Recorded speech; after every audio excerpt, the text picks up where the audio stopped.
तो मॉडिफाइड से शुरू करते हैं हम। मॉडिफाइड में हमने क्या किया है, फैन आउट को फर्दर बढ़ाने के लिए, फैन आउट का मतलब क्या होता है कि आउटपुट पे कितने नंबर ऑफ गेट्स कैरी कर सकता है। कैरी मतलब आउटपुट पे कितने नंबर ऑफ गेट्स को ड्राइव कर सकता है या कितने नंबर ऑफ गेट्स कनेक्ट किए जा सकते हैं। तो जितना ज्यादा फैन आउट होगा किसी भी गेट का, उतनी उसकी ड्राइविंग कैपेबिलिटी ज्यादा होगी। तो फैन आउट को फर्दर बढ़ाने के लिए हम क्या करते हैं, D3, जो पिछले सर्किट में यहाँ पे D3 लगा हुआ है, 4 डायोड लगे हैं, D1 D2 D3 D4। तो D3 को हटा के यहाँ पे एक ट्रांजिस्टर लगा देते हैं। तो क्या सर्किट में चेंज किया, D3 को हटा के यहाँ पे एक ट्रांजिस्टर लगा दिया। उससे हमारे डिवाइस की कैपेबिलिटी, ड्राइविंग कैपेबिलिटी बढ़ जाती है। कैसे, बाकी वर्किंग तो एग्जैक्टली सेम है जो हमने पढ़ी थी। D1 D2 बिल्कुल वैसे ही काम करेगा। A और B अगर 0 0 होगा तो ये D1 D2 ऑन होंगे, और अगर ये 1 1 होगा तो ये इनमें से कोई भी एक 1 होगा तो पर्टिकुलर डायोड मेरा क्या हो जाएगा, ऑफ हो जाएगा। जब ये डायोड ऑन होंगे यानी 0 पे, तो उस पॉइंट पे ट्रांजिस्टर के बेस पे वोल्टेज क्या होगा, 0 होगा, यानी कि ट्रांजिस्टर ऑफ होगा। तो वर्किंग मेरी एग्जैक्टली सेम है जो अभी हमने देखी थी कि अगर हमारा A equal to B equal to 0 होगा तो D1 और D2 दोनों क्या होंगे, ऑन। ये दोनों ऑन होंगे तो मेरा जो T1 ट्रांजिस्टर है ये क्या हो जाएगा, क्योंकि इसके बेस पे वोल्टेज आ जाएगा 0, तो ये ट्रांजिस्टर हो जाएगा ऑफ। T1 ऑफ होगा तो D4 भी मेरा क्या हो जाएगा, ओपन। D4 ओपन होगा तो हमारा जो T2 ट्रांजिस्टर है ये ग्राउंड से कनेक्ट हो जाएगा, यानी कि ऑफ हो जाएगा, और आउटपुट Y पे मुझे क्या मिलेगा, 1 मिलेगा। एग्जैक्टली सेम वर्किंग है, बस D3 की जगह क्या हटा लगा दिया हमने, एक ट्रांजिस्टर लगा दिया है। तो ट्रांजिस्टर से बेनिफिट क्या होगा, base current of second transistor जो है ये ऑन कंडीशन में बढ़ जाएगा। जब बेस करंट बढ़ जाएगा तो इस ट्रांजिस्टर की ड्राइविंग कैपेबिलिटी बढ़ जाएगी। ड्राइविंग कैपेबिलिटी बढ़ेगी, इसका मतलब ज्यादा नंबर ऑफ आउटपुट्स हम कनेक्ट कर पाएंगे। तो वर्किंग में कोई चेंज नहीं, मैंने एक केस एक्सप्लेन कर दिया, बिल्कुल ऐसे ही सारे के सारे केस हैं। तो ये वही एग्जैक्टली टेबल है, दोबारा से टेबल बनाने की जरूरत नहीं है, इसका टेबल बिल्कुल यही है जो हमने यहाँ पे पढ़ा था। 0 0 पे बस D3 की जगह ट्रांजिस्टर लग गया और कोई चेंज नहीं है। तो टेबल बिल्कुल ऐसे ही रहेगा, 0 0 पे हमारा आउटपुट 1 आ रहा है, ऐसे ही 0 1 1 0 1 1 पे चेक कर सकते हो। ठीक है, तो बाकी सारे केस डिस्कस करने की जरूरत नहीं है आई बिलीव। बस हम यहाँ पे ट्रांजिस्टर लगाने से हमें एक बेनिफिट क्या हो रहा है कि driving capability of T2 transistor in conduction state बढ़ जाता है, जिसकी वजह से ज्यादा नंबर ऑफ फैन आउट या ज्यादा नंबर ऑफ आउटपुट डिवाइसेस हम कनेक्ट कर पाते हैं। तो इस सर्किट को हमने सिर्फ इसलिए यूज किया है ताकि हम फैन आउट बढ़ा सके। क्लियर इसका, आगे बढ़े। अगला आ जाता है हमारा transistor transistor logic, TTL। TTL हमारे 4 टाइप के होते हैं। TTL हमारे किस लिए यूज होते हैं, अगेन हम फर्दर स्पीड बढ़ाने के लिए डिवाइस की TTL सर्किट्स को यूज करते हैं। TTL हमारे 4 टाइप के होते हैं। ट्रांजिस्टर ट्रांजिस्टर लॉजिक है TTL का full form, with passive pull up, with totem pole output, open collector output और ट्राई स्टेट TTL। हम पहले तीनों पढ़ेंगे। पैसिव पुल अप की अगर हम बात करें, यहाँ पे हम नैंड गेट डिजाइन कर रहे हैं, तो हमने ट्रांजिस्टर T1 लिया और यहाँ पे ट्रांजिस्टर के कितने टर्मिनल होते हैं, 3 बेस एमिटर कलेक्टर, यहाँ पे ट्रांजिस्टर के 2 एमिटर होते हैं। तो ट्रांजिस्टर हमारा जो है 2 एमिटर टर्मिनल के साथ यूज होता है, जिन दोनों एमिटर टर्मिनल पे हम क्या लगा देते हैं, इनपुट A और B लगा देते हैं। ठीक है, जब हमारा इनपुट 0 होगा तो डिवाइस कैसे काम करेगा, और 1 होगा तो कैसे काम करेगा, उसके बाद ये चेक करेंगे। तो हमने क्या लिया, एक ट्रांजिस्टर ले लिया। बाकी सब सर्किट्स में, और यहाँ पे डिफरेंस अगर दिख रहा होगा सभी को, तो TTL में हमेशा हम 2 एमिटर या 3 एमिटर टर्मिनल का ट्रांजिस्टर यूज करते हैं। तो यहाँ पे हमने 2 इनपुट देना था, हमने 2 एमिटर टर्मिनल का ट्रांजिस्टर यूज कर लिया। ट्रांजिस्टर का कनेक्शन देखोगे तो कुछ इस तरीके का इंटरनल कनेक्शन होता है। बेस से यूनिडायरेक्शनल जा रहा है एक टर्मिनल ए की तरफ यानी कि डायोड डीए। सिमिलरली बेस से यूनिडायरेक्शनल टर्मिनल बी3 की तरफ यानी कि डायोड डीबी, और बेस कलेक्टर आउटपुट की तरफ तो डायोड तीसरा टू बेस ऑफ T2। तो एक्चुअल में ये इंटरनली डायोड लगे नहीं है, लेकिन इस ट्रांजिस्टर की जो इंटरनल वर्किंग होती है वो कुछ इस तरीके की होती है, जैसे different junctions work as a unidirectional switch. तो हमने क्या मान लिया, इसकी वर्किंग हम पढ़ेंगे किस तरीके से। एक डीए हो गया हमारा ए के लिए, एक हमारा डीबी डायोड हो गया बी टर्मिनल के लिए, और एक हमारा बी से सी यानी कि तीसरा डायोड हो गया बेस कलेक्टर के लिए। तो इसकी हम वर्किंग पढ़ने के लिए इसको इक्विवेलेंट मानेंगे 3 डायोड के। ठीक है, अब वर्किंग चेक करो कि ये कैसे काम करेगा। अगर हमारा दोनों इनपुट 0 0 है, ए और बी 0 0 है, तो सर्किट देख के बता सकते हो। हाँ बोलो। मैम एमीटर से दो टर्मिनल कैसे बाहर निकल गए? ये तो बेसिक अभी तक तुमने पढ़ा था। जो टीटीएल होता है वो हमारा multi input terminal emitter use करते हैं यहाँ पे, इसका डिजाइनिंग है ये। टीटीएल दोनों मींस सेम होगा ना मैम? जो डीए डीबी दोनों अलग अलग होगा कि सेम प्रॉपर्टी अलग होगी अलग है, दोनों की? अलग अलग इनपुट के साथ अलग अलग टर्मिनल है, ये इंडिपेंडेंट टर्मिनल्स है। ये हमारा एडवांस्ड ट्रांजिस्टर है which consists of one collector, one base and multiple emitter terminals। इसीलिए इसको TTL लॉजिक कहते हैं। ठीक है, तो यहाँ पे हमने जो 2 इनपुट यूज किया है तो 2 एमिटर यूज किए हैं। तुम्हारे पास 3 इनपुट है तो तुम 3 emitter terminal 3 terminal logic use करोगे एंड सो ऑन। तो ये मल्टीपल इनपुट टर्मिनल्स होते हैं हमारे एमिटर के लिए। यही TTL का एक स्पेसिफिक डिफरेंस है as compare to other basic logic families जो भी हमने अभी तक पढ़ी थी। तो जब हम इसकी वर्किंग करते हैं तो हम हर जंक्शन को इक्विवेलेंट टू अ डायोड समझ के उसकी वर्किंग समझते हैं। तो बेस एमिटर मेरे 2 जंक्शन हुए, उसको इक्विवेलेंट हमने 2 डायोड लगा दिए डीए डीबी, और एक हमारा हुआ बेस कलेक्टर जंक्शन, उसके लिए हमने एक इक्विवेलेंट डायोड लगा दिया D2 कह लो या जो भी नाम देना है दे दो। अब अगर हम यहाँ पे देखते हैं हमारे दोनों इनपुट 0 0 है, तो डीए और डीबी क्या होगा, ऑन होगा या गुड ऑफ मॉर्निंग होगा? मैम। Good morning. ऑन हो जाएगा। ऑन हो जाएगा। तो अगर हमारा दोनों 0 0 है तो मेरा डीए और डीबी दोनों क्या हो जाएंगे, ऑन। ऑन यानी कि शॉर्ट सर्किट। ठीक है, जब ये ऑन होंगे तो मेरा जो ये ट्रांजिस्टर है इधर से ग्राउंड हो गया, कनेक्ट हो जाएगा ट्रांजिस्टर किससे, कलेक्टर टर्मिनल से। ठीक है, जब मेरा ये सर्किट ऑन हो रहा है, मैं सीधे टेबल में ही दिखा देती हूँ, बार बार पूरा लिख क्यों रही हूँ।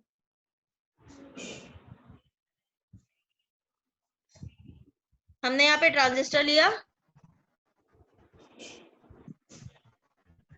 2 डायोड कंसीडर कर लिए, मैम इससे बड़े बड़े डायग्राम कैसे याद होंगे सर्किट डायग्राम में? ये तो करने पड़ेंगे प्रैक्टिस। ठीक है, तो सर्किट डायग्राम तो तुम्हें प्रैक्टिस करने पड़ेंगे और बहुत मुश्किल नहीं है। एक बार पढ़ना शुरू करोगे, प्रैक्टिस करोगे तो बन जाएगा। ठीक है, okay ma'am, okay ma'am. Yes ma'am. अभी तो बहुत टाइम है तुम लोगों के पास पढ़ने के लिए, आराम से पढ़ते रहो बैठ के धीरे धीरे से। पूरी जून पढ़ी है मैम, हाँ तो आधी बस, मई पढ़ी है। हाँ तो बस आपस में बैठो पढ़ते यस रहो। मैम। ठीक है, लगे तो रहो तुम लोग चिंत। 3 अगस्त से बोला था। अभी कुछ नहीं बोला था, अभी तो पढ़ो। 1 से 15 जुलाई का भी इंफॉर्मेशन है। तो हम सीधे यहाँ पे देखते हैं, टेबल दिख रहा है। हमने क्या लिया, जैसे ही दोनों इनपुट 0 0 लिए तो हमारे दोनों डायोड क्या हो गए, ऑन हो गए। अभी तुमने देखा जब हमने दोनों इनपुट 0 0 लिए तो दोनों डायोड हमारे एमिटर जंक्शन ऑन हो गए, यानी कि फॉरवर्ड बायस। दोनों जंक्शन मेरे डायोड फॉरवर्ड बायस हुआ, ऑन हुआ, या मेरे दोनों जंक्शन जो है फॉरवर्ड बायस हो गए। ये जो डायोड है ये जंक्शन को ही शो कर रहा है, डीए मतलब बेस एमिटर जंक्शन, डीबी मतलब बेस एमिटर जंक्शन। तो हमने 0 0 लिया तो दोनों डायोड ऑन, ऑन का मतलब फॉरवर्ड बायस, तो मेरे दोनों एमिटर बेस जंक्शन क्या हुए, फॉरवर्ड बायस हो गए। ठीक है, जब ये फॉरवर्ड बायस हुए तो मेरा ये जो आउटपुट है VCC, ये बेस रेजिस्टेंस के थ्रू ग्राउंड हो जाएगा। जब ये ग्राउंड हो जाएगा तो इसका मतलब सारा का सारा करंट किधर फ्लो कर जाएगा? VCC जो है मेरा RB बेस के थ्रू ग्राउंड हो गया, तो सारा का सारा करंट मेरा ग्राउंड हो गया, यानी कि कलेक्टर टर्मिनल पे जो वोल्टेज है वो हमारा नील हो गया।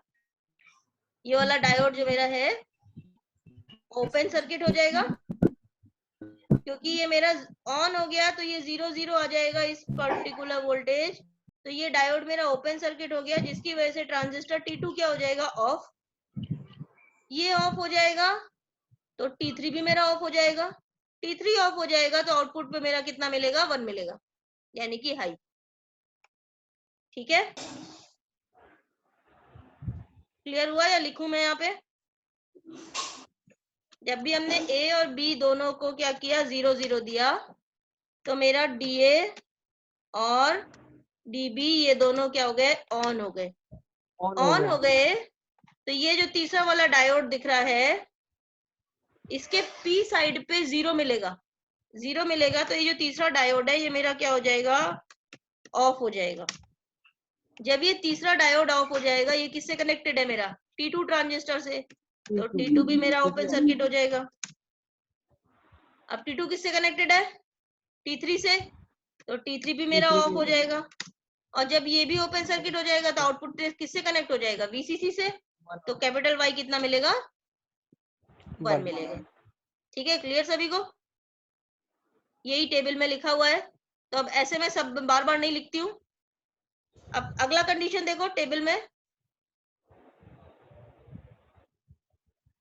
मैम यहीं से बोलो, मैम समझ लेंगे। यही से बोलो, टेबल ना दिखाऊं? बोलो चलो आप। ठीक है।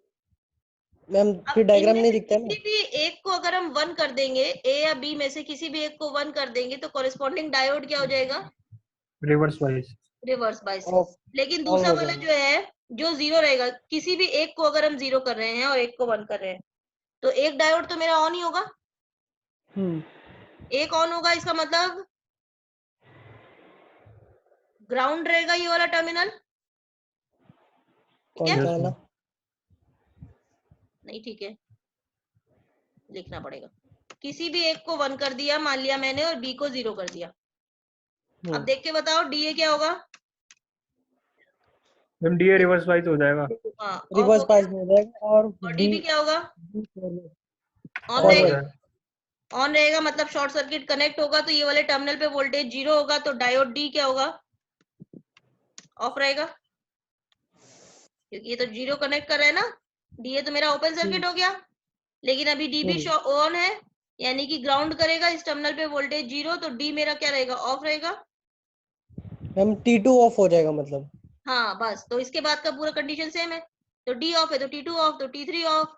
T3 ऑफ तो Y मेरे को क्या मिलेगा? 1 ही मिलेगा। ठीक है, तो इन रिवर्स कंडीशन अगर A को 0 B को 1 कर दो तब भी सेम रहेगा। अब अगर दोनों को मैंने 1 1 कर दिया, दोनों 1 1 हो गए, तो दोनों DA DB दोनों क्या हो जाएंगे? ऑफ हो जाएगा। ऑफ हो जाएंगे। जैसे ही ये ऑफ होंगे तो ये जो वाला डायोड है मेरा D डायोड, ये VCC से कनेक्ट हो जाएगा, तो ऑन हो जाएगा। जैसे ही ऑन होगा तो T2 ऑन हो जाएगा। T2 और T2 ऑन होगा तो ये T3 को ड्राइव करेगा, तो T3 भी मेरा ऑन हो जाएगा। आउटपुट 0। हाँ, तो T3 के ऑन होते ही कैपिटल Y हो जाएगा 0। ठीक है, तो कौन सा गेट हुआ ये? NAND gate. NAND gate. ठीक है, तो यही टेबल में तुम्हारा लिखा हुआ है, मैंने ये क्लियर कर दिया है। 0 0 पे आउटपुट लॉजिक 1 0 1 1 0 तीनों पे 1 और 1 1 पे लॉजिक 0। तो पढ़ लेना, यही तुम्हारा ऑपरेशन लिखा हुआ है इसमें। पैसिव पुल अप में प्रॉब्लम क्या आ जाती है? जब दोनों इनपुट मेरे हाई होते हैं तो T3 जो है वो सैचुरेशन में चला जाता है। सैचुरेशन में चला जाता है तो कैपेसिटर जो है मेरा आउटपुट पे जो मेरा 1 या 0 हो रहा है, इसका मतलब कैपेसिटर मेरा आउटपुट का चार्ज या डिस्चार्ज हो रहा है। कुछ इस तरीके से एक आउटपुट कैपेसिटर कपल्ड होता है। ठीक है, कैपेसिटर कैसे आ गया मैम इसमें? कैपेसिटर एक्चुअल में नहीं लगा हुआ है, इसका जो हाँ। ओवरऑल वर्किंग है, इट बिहेव्स, लॉजिक 1 और 0 होने के लिए 0 से 1 या 1 से 0 होता है, तो it impose like a working of a capacitor. Capacitor is not actually connected, इसलिए यहाँ डॉटेड लाइन दिख रही है. मैम एक और बार बता दो, साउंड नहीं आ रहा था क्लियर अभी। हाँ, अभी साउंड नहीं आ रहा था क्लियर मैम, एक और बार बता दो, मैम सुन नहीं पाया कैपेसिटर। अच्छा, कैपेसिटर के मैं बता रही हूँ. कैपेसिटर इस सर्किट में एक्चुअल में कनेक्टेड नहीं है. सर्किट के बिहेवियर, ये जो सर्किट है मेरा, ये एग्जैक्टली इतना ही है. यहाँ पे कोई कैपेसिटर नहीं कनेक्टेड है. लेकिन आउटपुट की वैल्यू जो है मेरी, जब मेरा T3 ऑन हो रहा है तो 1 से 0 हो रही है, और जब ये T3 मेरा ऑफ हो रहा है तो 0 से 1 हो रही है. यानी कि आउटपुट चार्ज करेगा, 0 से 1 होना यानी चार्ज करेगा, और 1 से 0 यानी कि डिस्चार्ज करेगा. तो it behaves like a capacitor. कुछ कंपोनेंट्स हम सर्किट में डायरेक्टली कनेक्ट करते हैं जो कि एक्चुअल कंपोनेंट्स कहलाते हैं, और कुछ कंपोनेंट्स का बिहेवियर सर्किट इम्पोज करता है, तो वो हमारे एक्चुअल में नहीं होते हैं कंपोनेंट्स कनेक्टेड, लेकिन overall behaviour of a circuit is just like the a capacitor is connected at the तो आउटपुट. मैम हम इसे कैपेसिटर की जगह यूज कर सकते हैं फिर तो। हाँ, लेकिन कैपेसिटर की जगह यूज करोगे तो कैपेसिटर के साथ तो सप्लाई के साथ सीधे चार्जिंग या डिस्चार्जिंग होती है, तो बहुत सारे कंपोनेंट लगे हैं. तो आउटपुट पे 0 से 1 या 1 से 0 होने का मतलब it behaves like as if a capacitor is connected at a output terminal. तो जब ये T3 मेरा हाई होगा यानी कि ऑन होगा, तो कैपेसिटर क्या होगा, डिस्चार्ज करेगा. और जब ये T3 फाइनल जो लास्ट का ट्रांजिस्टर है ये मेरा ऑफ होगा, तो T3 जो कैपेसिटर जो है वो चार्ज करेगा, है ना. तो ये जो चार्जिंग डिस्चार्जिंग है ये होगी किसके थ्रू, थ्रू रेजिस्टेंस R3. जब हम सर्किट की बात करते हैं और हमने इस सर्किट का behaviour as if capacitor as output मान लिया, this capacitor is not actually connected, इसलिए ये डॉटेड लाइन से दिख रहा है. तो कैपेसिटर मेरा चार्ज करेगा तो RC3 के थ्रू करेगा. R इंटू सी इसका टाइम कांस्टेंट होगा. ठीक है, यस मैम। ठीक है. RC3 के थ्रू जब चार्ज करेगा तो हम ओवरऑल सर्किट की स्पीड कैसे बढ़ा सकते हैं. टाइम कांस्टेंट RC है, अगर टाइम कांस्टेंट हम कम कर देंगे तो चार्जिंग टाइम मेरा कम हो जाएगा, यानी कि स्पीड बढ़ जाएगी. तो ओवरऑल सर्किट की स्पीड बढ़ाने के लिए हमें क्या करना है, RC3 को डिक्रीज करना है. टाइम कांस्टेंट कितना होता है कैपेसिटर का, RC. टाइम जितना कम ले रहा है इसका मतलब स्पीड उतनी ज्यादा है. तो R की वैल्यू को कम करके हम टाइम कांस्टेंट को कम कर सकते हैं, यानी कि स्पीड ऑफ डिवाइस बढ़ा सकते हैं. लेकिन जब हम ऐसा करते हैं तो पावर डिसिपेशन बढ़ जाता है आउटपुट पे. ठीक है, तो ये प्रॉब्लम आती है TTL पैसिव पुल अप के साथ कि अगर हम स्पीड बढ़ाना चाहते हैं तो पावर डिसिपेशन इसका बढ़ जाता है, एंड वाइस वर्सा. तो हम दोनों पैरामीटर्स को एक साथ कंट्रोल नहीं कर पाते. इस प्रॉब्लम को सॉल्व करने के लिए हम दूसरा यूज करते हैं, दैट इज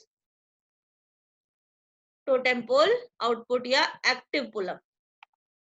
ठीक है, बिल्कुल सेम वर्किंग है जैसे हमने पढ़ी थी, बस हमने आउटपुट पे क्या लगा दिया, ये हमारा वही सर्किट दिख रहा होगा लेफ्ट साइड में.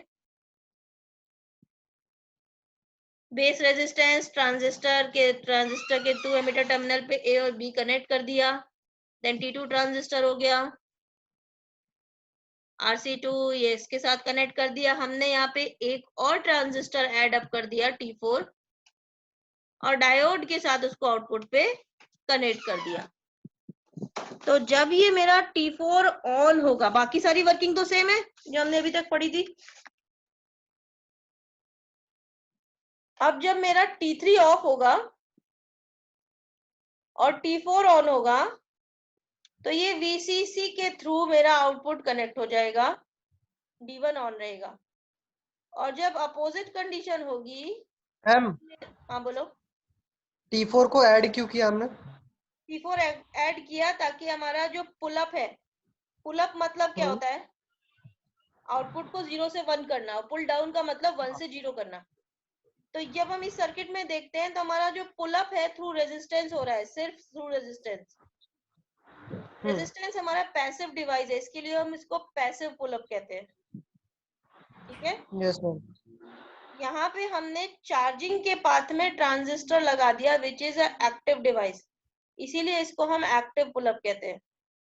अब हमारा चार्जिंग का पाथ क्या है, RC4 ट्रांजिस्टर डायोड और देन आउटपुट। ठीक है, तो जब हम चार्जिंग का पाथ देख रहे हैं तो उसमें ट्रांजिस्टर लगा हुआ है विच इज एक्टिव डायोड, इसलिए हम इसको एक्टिव पुल अप कहते हैं। तो स्पीड ऑफ ऑपरेशन इंप्रूव करने के लिए और मैम साथ तब ये T4 तो दोनों पे डिपेंड करेगा ना, T2 पे भी डिपेंड करेगा, T3 दोनों पे डिपेंड करेगा। बिल्कुल T3 पे नहीं डिपेंड करेगा। जब मैम भी T3 से अब इसकी वर्किंग देखो, जब मेरा T2 ऑन होगा, ट्रांजिस्टर T2 ऑन होगा, T1 से T2 का कनेक्शन सबको क्लियर है, A और B अगर 0 0 होगा तो T1 ऑन होगा, तो मेरा T1 ग्राउंड हो ऑफ होगा। जाएगा, यानी कि T2 ऑफ ऑफ। हो जाएगा। ठीक है ना, तो यहाँ तक की T2 तक की तो वर्किंग तुम्हें क्लियर है। एक बार मैं लिख देती हूँ, अगर मेरा 0 0 पे A और B अगर 0 0, एक ही कंडीशन करवा रही हूँ मैं। ठीक है, तो मेरा DA और DB पहले जो लगा हुआ था डायोड वैसे ही लगा हुआ है, तो DA और DB जो है दोनों क्या हो जाएंगे, ऑन हो जाएंगे। ऑन हो जाएंगे। जो तीसरा डायोड बेस कलेक्टर के लिए ये क्या हो जाएगा, ऑफ हो जाएगा।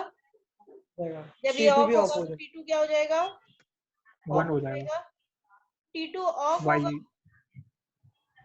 तो T3 क्या होगा मेरा, ऑफ T3 होगा। वो भी ऑफ हो जाएगा। और T4 क्या होगा, वो आप बताओ मैम। जब मेरा T2 ऑफ हो गया तो T4 का बेस टर्मिनल देखो VCC से कनेक्ट हो गया। मैम ऑन हो जाएगा वो। हाँ, तो T4 मेरा ऑन हो जाएगा। तो ये दोनों मैम क्यों ट्रांजिस्टर ऑन कभी होगा? एक साथ ऑन ही नहीं होंगे, या तो T4 ऑन होगा या T3 ऑन होगा।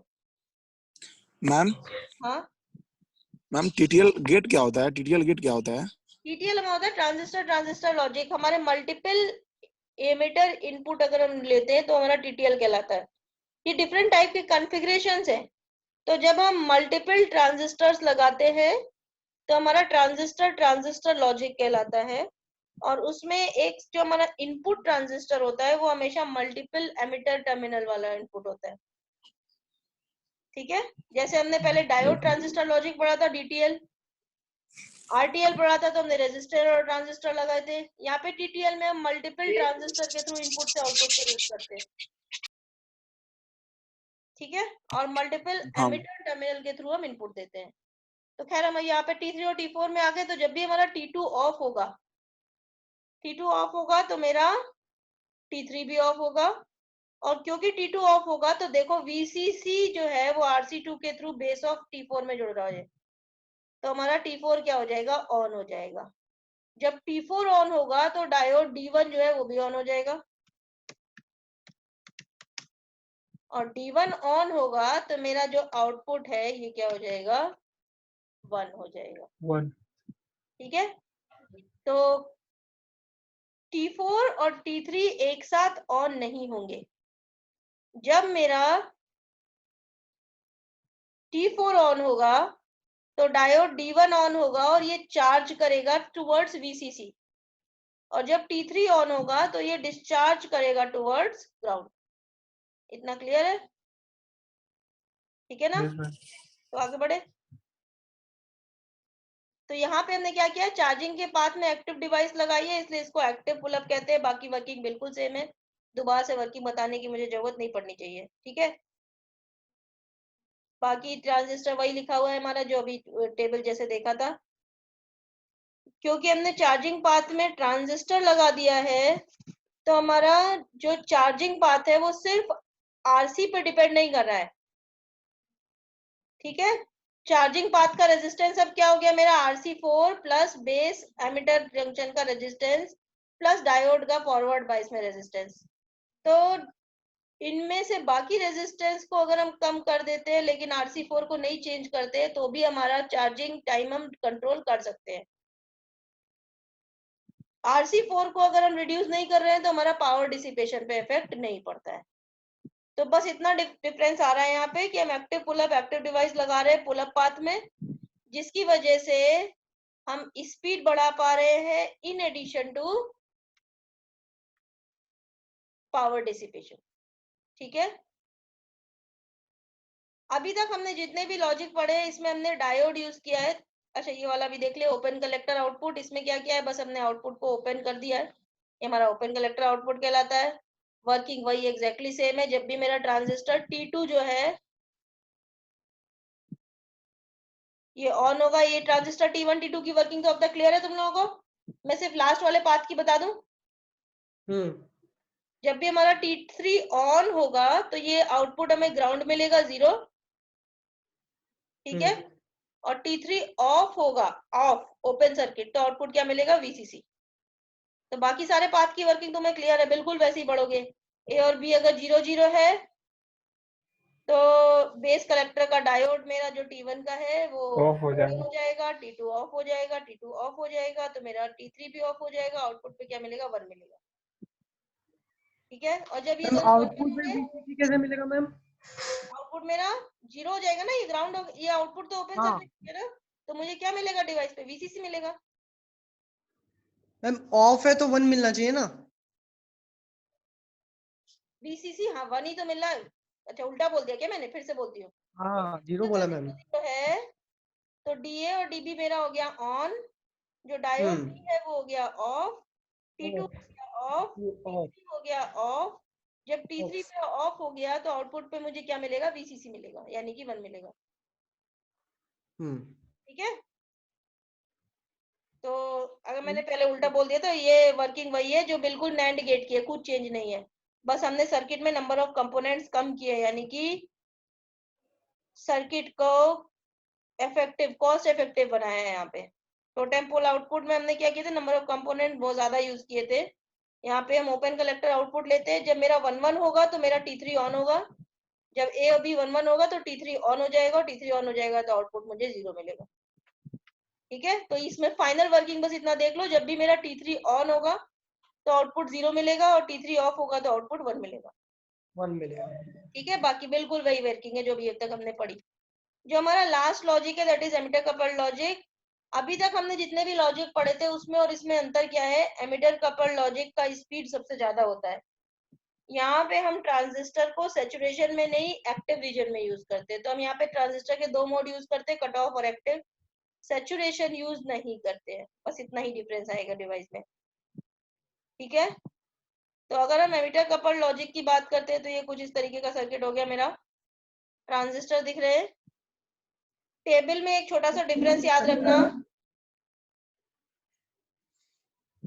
यहाँ पे ट्रांजिस्टर जो है ये T1 डैश और इसको T1 लिखा है, ठीक है, उल्टा कर दो, ये T1 है और ये T1 डैश है,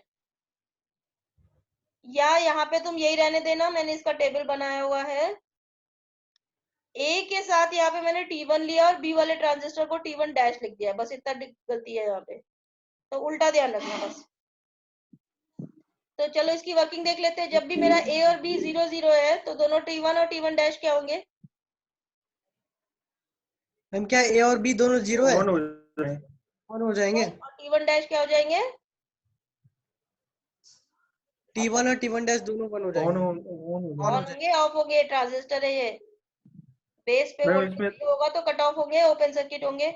हाँ तो हाँ, ऑफ हो जाएंगे फिर। हो जाएंगे फिर।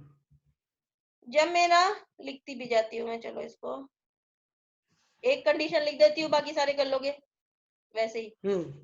तो अगर मेरा A और B दोनों 0 है तो T1 और T1 डैश ये दोनों क्या हो गए, cut off, open circuit. Open circuit. ठीक है, जब ये ओपन सर्किट हो गए तो मेरा जो VCC है ये T2 ट्रांजिस्टर पे चला जाएगा, तो T2 क्या हो जाएगा, ऑन हो जाएगा। सप्लाई हमारी किससे कनेक्ट हो जाएगी, T2 ट्रांजिस्टर से। इसके बेस पे दिया है -1.17 और कलेक्टर पे एमिटर पे दिया हुआ है -2.5, तो बेस एमिटर वोल्टेज कितना है इसका, 2.5 माइनस 1.17 यानी some positive value. Base emitter voltage कितना होगा? Minus 1.17 minus minus plus 2.5। यहाँ पे हम नेगेटिव लॉजिक यूज करते हैं, तो बेस एमिटर वोल्टेज कितना हुआ? VBE minus 1.17 minus minus plus 2.5। कितना ही वैल्यू?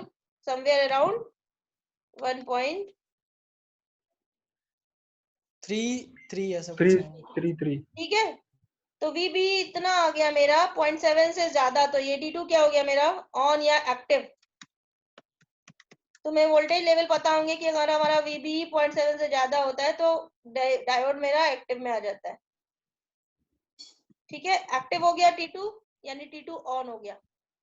इस कंडीशन पे V01 वोल्टेज ये क्या होगा मेरा? क्योंकि मेरे T1 और T1 डैश ऑफ है तो V01 क्या होगा? हाई या VCC, हाई कह दो इसको। ठीक है, और T2 ऑन हो गया मेरा। ठीक है, जब मेरा T2 ऑन हो गया तो V02 भी मेरा हाई हो जाएगा क्योंकि एक्टिव मोड में है। इतना क्लियर हुआ नहीं हुआ? सॉरी, सर ऑन होता है V01 मेरा लो होगा और V02 मेरा हाई होगा। अगर ट्रांजिस्टर ऑफ होता है तो कट ऑफ में होता है, और अगर ऑन होता है तो सैचुरेट एक्टिव में होता है ना। हाँ, ऑन होगा तो एक्टिव और ऑफ होगा तो कट ऑफ, बिल्कुल सही। तो मेरा T1 और T1 डैश ऑफ है। यहाँ पे ऊपर सर्किट में ग्राउंडेड है, ये ध्यान रखना, ग्राउंड है ये, और नीचे सप्लाई दी है, नेगेटिव सप्लाई दिख रही है सर्किट में। तो जब मेरा T1 और T1 डैश ऑफ है तो V01 किससे कनेक्ट हो गया? ग्राउंड हो गया, तो V01 क्या हो गया? लो। और T2 मेरा ऑन है तो ये किसने सप्लाई से कनेक्ट हुआ, तो T3 क्या हो जाएगा? पॉजिटिव। तो इसके आगे अगर हम चलेंगे T3 तो ग्राउंड अब मेरा, क्योंकि मेरा V01 लो है तो T4 क्या हुआ? ऑफ हो गया। और T3 क्या हो गया? क्योंकि मेरा V02 ऑन है तो T3 क्या हो गया? ऑन। इतना क्लियर? V02 ग्राउंड है ना? क्या? V02 तो ग्राउंड है ना? हाँ, V02 नहीं ग्राउंड है, V02 तो हमारा एक्टिव हो गया ना, डायोड तो कंडक्ट करेगा ना। मैम V01 ग्राउंडेड है क्योंकि वो ओपन सर्किट हो जाएगा तो वहां से करंट फ्लो नहीं करेगा। V01 ग्राउंडेड है तो T4 मेरा ऑफ है। ठीक है, इतना क्लियर? तो इसको ट्रांजिस्टर मैं एक बार टेबल में भी दिखा देती हूँ इसी ऑर्डर में। तो जब मेरा A और B 0 0 हुआ, ये बस ऑर्डर उल्टा पड़ना, तो दोनों ट्रांजिस्टर T1 और T1 डैश जो है ओपन सर्किट हो गए, ऑफ। T2 हो गया एक्टिव। जब ये कंडीशन हुई तो सर्किट में आओ, T2 एक्टिव हुआ तो मेरा T3 हमारा एक्टिव हो जाएगा और T4 क्या हो जाएगा? कट ऑफ हो जाएगा। ये लिखा। जब मेरा T4 कट ऑफ हो जाएगा तो आउटपुट में आके देखो T3 मेरा एक्टिव है